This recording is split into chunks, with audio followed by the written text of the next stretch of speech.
Laagan! Alang sa mga kanunay nga mga tol ang ilang mga tiil. Susama na to, Jaworski, alipon nga di gud magpundo sa itong mga panimay kay gusto jud nga mulaag.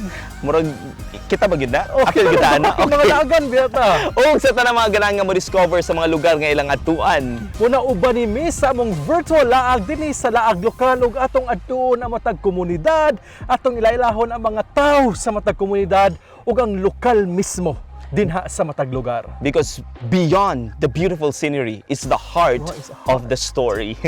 O galing sa atong pilot episode mga laagan, ari ta karon on top of ay bukid. Samanta, Barangay Kabangkalan ang tawag nila. Kabangkalan sa lungsod sa Tuburan. From the word itself, Tuburan, tubod meaning spring, spring of life, spring of hope. Wow, kanindot ana Jaworski no. Ang lungsod sa Tuburan mo ni ang usa sa mga labing dako nga lungsod dinhi sa probinsya sa Sugbo kay duna siya 54 ka mga barangay daw.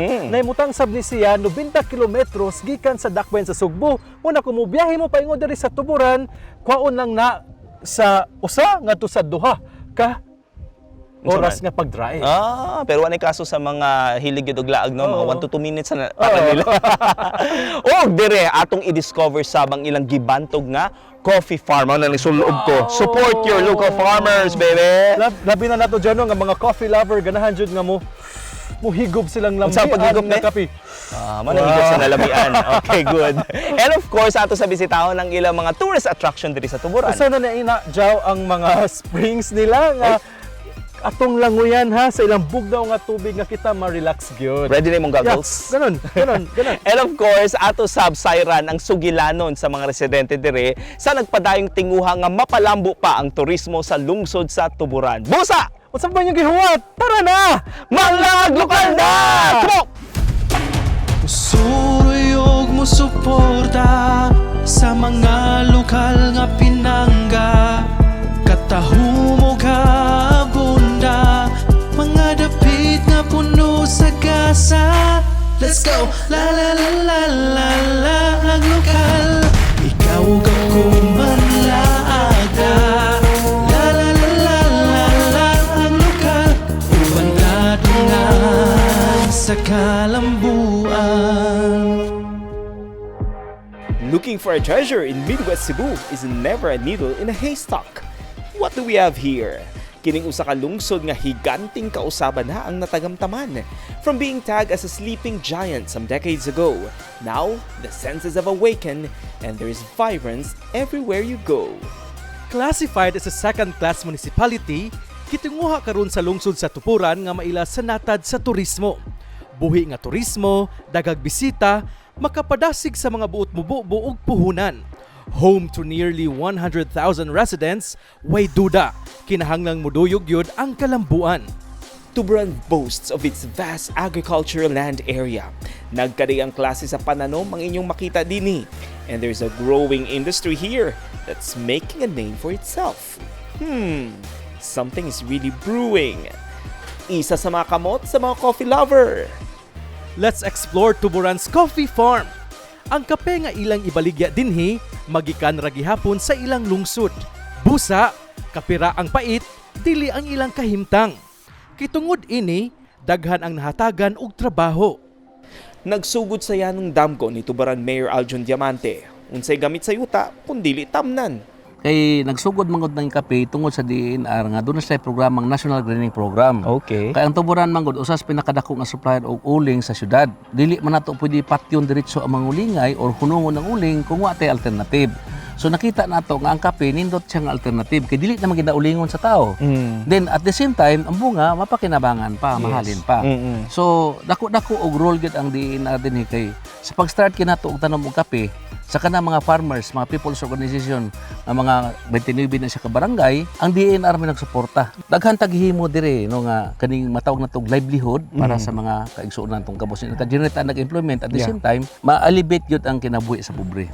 Og kinsay magtuo nga dakong industriya pa ang mamugna ini. In fact, tungod kay nabantog na ang ilang coffee farm, laing mga LGU ang tuyong mubisita aron mag-benchmark. Among pagani naabtan ang mga opisyal gikan sa Katigbian, Bohol kay plano sab nila nga palambuon ang ilang coffee industry sa ilang lungsod. Ang lungsod sa Tuburan kung sa unang panahon mahadlok mari ang mga tao kay daghang NPA but right now ganahan kayong maridre kay mutan-aw giunsa nato pagpalambo ang atong kape. Ya, dili lang sa kape unya kay magtukod man sa tadrig farm school ang magpudos tag mga organic nga mga vegetables labi na sa mga leafy vegetables, no? Kini ang direksyon nga buot subayon sa lungsod nga dili lang mga taga-Subo ang makatilaw sa kape ug makabinipisyo sa mga kaalam nga ilang nakatunan. Tinubdan nila ang interes ug nitubo agi sa kakugi. Tinuod yun, naa naman ang mga talento sa mga trabahante ug ang bahandi sa kinaiyahan. Kinahanglan lang yun og push aron madasig pa. Apan, giun sa bagyod paghimo ang ilang mga kape. Let's take a quick tour from the farm to the coffee shop. Kauban ang mga laagang barkada nato, atong gibisita ang nursery sa ilang mga gipangtanom nga kape. Daghang species ang kape, ug dinhi sa tuburan, kasagaran sa ilang gitanom kay mga robusta, a coffee variety that originated in Central and West Africa. Mas dali ni atimanon ug less sensitive sa insekto. Robusta is traditionally grown from cuttings because the plant can be cross-pollinated. Og aron nga mas mapalakdan pa nila ug mas mudaghan pang ilang mga punuan sa kape dinhi sa Tuburan Coffee Farm, ilang buhaton nga proseso mao ang ilaning putlon kining salinsing sa ilang punuan sa kape dinhi. Ug man nila putol, ilaning itanom didto silang nursery area. So mao ni ilang paagi nga mas bulapad ang ilang coffee farm dinhi sa Tuburan. Dini namo na ila-ila ang mag-uumang nga si Criselda. Wa siya sa bukid ron kay nag-una niyang panginabuhian ang pagputol og mga sanga sa coffee plant. Busa, dili gud mawala ang main attraction sa iyang trabaho, ang iyang gunting with matching bonding time with friends. No, dili naman maihap sir kaya ang amo ang kuan ani nga mapuno lang diha among germinating. Kung mapuno na almost 4,000 plus amo ang matanom kung mapuno na amo ang germinating. Dugol man, nya ani ra man siya mo itisok. Sideline na lang niya karon ang pag-uma kung may time pa. Sayang man sa mga extra income. Sa una sir, sa amo ang panginabuhi kuan mag-uma na ami pagkaon nga bugas pero lisod sad mi sa pangpalit og sudan pabawon sa eskwela. Pero karon naara ni dinhi nga trabaho. Ig-uli na mo makasabin pa mi sa among uma. Og mauna ni ang nahitabo sa atong coffee cherries human nga atong gibutang dere sa atong machine, ang gitawag nato nga pulper. Nya sa pikas nga bahin ato makitaan ang mga ang panit, no? Technically do nagi major, no, nga nahitabo sa atong mga coffee cherries. Pero agi napanitan tanan ko yan, no? Dili siya tanan nga mapanit gid siya tanan sa. Dili gid completely. Okay. Kanang naman siya og sizing pa rin siya na igagmay, na idagko. So katong dagko mo na to siya mapaksi. Okay. So magagmay di kay maapektuhan. Oh, pero ang quality dili man sad ma. Dili insan makuan siya sir. So after ani nga proseso, asa na maibutang ni mga napanitan? Amo na ibulad dira sir. Dito sa gawas. Okay. Pag abot sa dito og mga 8 days. 8 days pa. 8 days. Okay. Ari na siya. Unsay tawag ani dire? Mao na ni. Mo na sige. Kuan mo na mong gitawag og dihaler. Holler. Aha. After nini mabuwad og kapin usa ka semana, mao na ning hitsuran niya. Dili lang di ay kusog, puhunan sabyod sa ingon ining proseso ang pasensya. Kay human nga mapanitan, another set of procedure ang agian sa mga coffee bean. Okay, sa ato pangutanon unsay proseso ani te? Ilahi ni mo sir ang bati ug ang maayo sir. Oo. Ilhanan- Tagsa-tagsaon? Yes sir. Oh, okay. Niya. Ang dili maayo ani sir kanang mga naibuak. So mao ni ang atong i-appeal sa sunod nga proseso, mulungtad ni sila. Yes. So mga di maayo ilabay? Dili sir. Amo ni siya i-roast then amo isagog hapon siya for fertilizer. Baw sa mabalik ra gyapon. Wow, very good!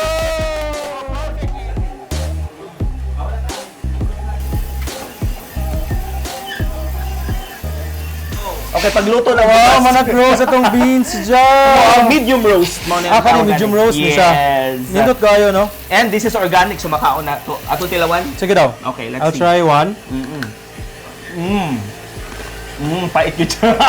May chocolate, Pero lamig siya. Yes. Ang ihang aroma ba, no? Hindi siya bidlip. An estimated 40 kilos of coffee beans ang magamit na nila for packaging matag adlaw. From the highlands, these coffee beans are now ready to be used as raw ingredients sa gitukod nga Tuburan Coffee Shop. Apan may uban ini nga ila na sa ibaligya sa laing kliyente. Tapos pagkaroon na naman tayo concept nga, from seed to cup nga coffee. Oh. So in the near future na po niya tay concept po niya nga farm to table, makita nimo kung asa gikuha, asa giharvest ang imong gikaon. If you have that vision, you can surely direct your sail to a more concrete plan ahead. No wonder, dagang batanon ang nagtrabaho sa coffee farm. Maunasab ni ang paagi ni Mayor Diamante nga matubag ang panginahanglan sa agrikultura. Agriculture is an old industry, but the people working for it are also aging. Busa sa sunod natong episode, makighimamata sa mga batanon nga nahimong kabahin sa coffee industry sa Tuburan. Ug, unsay misteryo ining centuries-old tree dinhi sa Tuburan. Sa una na ko ning magpakita nga mga encantos diri sa Hagbuaya wherein ang mga bata mohatag og mga pagkaon. Plus, more of Tuburan's beauty and bounty. Tara, maglaag lokal ta! Suruyog mo suporta sa mga lokal nga pinangga. Katahumo ka bunda, mga dapit nga puno sa gasa. Let's go! La la la la la la ang lokal. Ikaw ako manlaaga. La la la la la la ang lokal. Uban ka tungan sa kalambuan.